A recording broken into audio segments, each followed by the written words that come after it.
Você sabia que querem proibir os cultos, exigir que os pastores tenham um nível mínimo da licenciatura?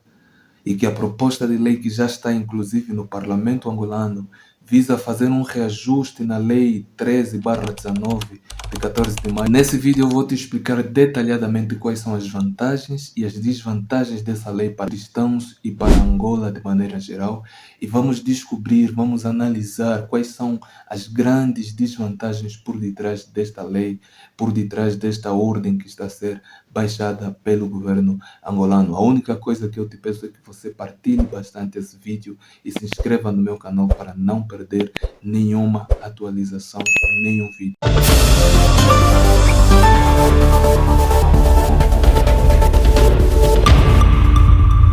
Afinal de contas, o que essa lei tem a ver? O que diz essa lei?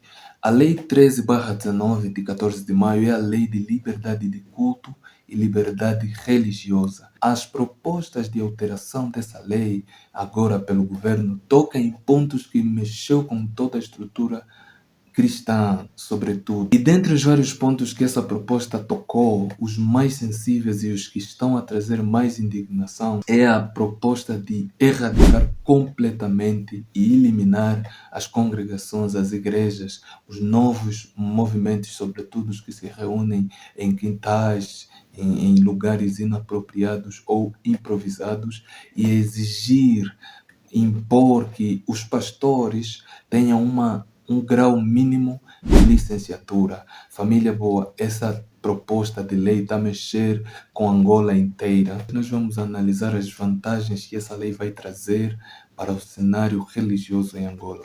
A primeira vantagem é que essa lei vai trazer um controle ou vai diminuir significativamente os abusos de pastores que de um dia para o outro decidem ser pastor simplesmente para extorquir os fiéis em nome de Deus. A segunda vantagem é que essa lei, essa exigência, vai trazer uma qualidade para os ensinos, nos ensinos, nas pregações e nos cultos.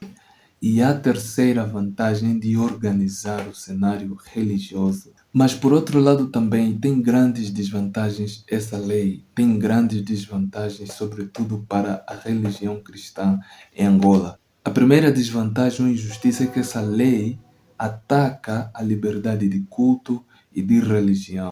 E a segunda desvantagem é que essa lei exclui a vocação. Os próprios discípulos, 12 discípulos na Bíblia, nós vemos que eram pescadores, eram pessoas que não tinham formação sequer. Então essa medida não quer saber da vocação que o pastor pode ter, o ministro pode ter. E o terceiro ponto é sobre a laicidade. Para nós entendermos, é um Estado laico que permite a liberdade religiosa, que permite e que diz que o Estado não deve interferir assim diretamente sobre os assuntos religiosos, nem o contrário, né? Antes da liberdade da pessoa, do indivíduo, ter uma religião e de exercer a mesma religião ou adoração em algum lugar. A quarta desvantagem é que quando o Estado toma essas decisões, não toma sentando com as estruturas, com os líderes religiosos da nação. De pé para mão, o Estado toma essas decisões e não quer saber, e é um total desrespeito contra as entidades religiosas, pois a religião não é do Estado, a religião não é uma empresa do Estado em que ele toma as decisões que quer tomar quando quiser e como quiser. Precisa ter uma sensibilidade, precisa ter mais empatia e respeito pela estrutura eclesiástica. É preciso ter uma conversa saudável, é preciso ter uma conversa madura, de respeito e saber respeitar as partes. Mas, família, qual é realmente o perigo por detrás dessas leis? O que é que realmente está na base da contestação da camada cristã? A verdade é que praticamente essas leis não vão se aplicar para as demais religiões como vai se aplicar para a religião cristã. Pelo contrário, enquanto há uma pressão sobre a religião cristã, enquanto vai se exercer e se exigir essas coisas sobre a religião cristã, praticamente será um passe livre para as outras religiões. E aqui eu quero fazer menção para outra religião que mais cresce nessa nação, que são verdadeiros atentados para a nossa nação.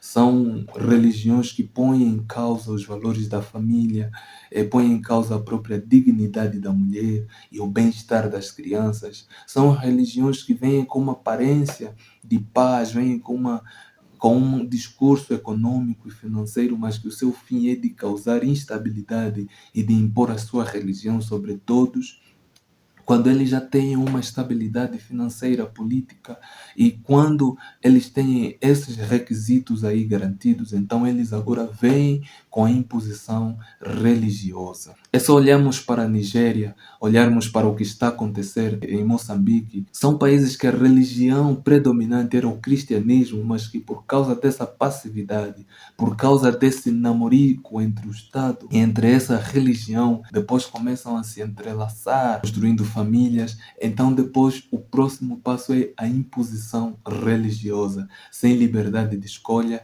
e são as guerras que têm acontecido na Nigéria, são as guerras que têm acontecido em Moçambique, e que Angola, se continuar nesse passo, se continuar dessa maneira, também não escapa a uma possível divisão, a uma possível instabilidade social. Que Deus abençoe a nossa nação. Vamos orar pela nossa nação. Esse é um chamado que nós, como igreja, nós, como cristãos, nós, enquanto entidades, enquanto líderes religiosos, precisamos nos unir nesse momento e orar sobre todos esses aspectos, orar intensamente sobre a nossa nação, pelo bem-estar, pela paz pública. Precisamos nos unir e orar por essas questões. E me diz aí, o que é que você acha dessa lei? Quais são os benefícios, os malefícios? O que é que realmente está por detrás de tudo isso? Me diga aí nos comentários. Estamos juntos até o próximo vídeo. Deus abençoe rica e poderosamente.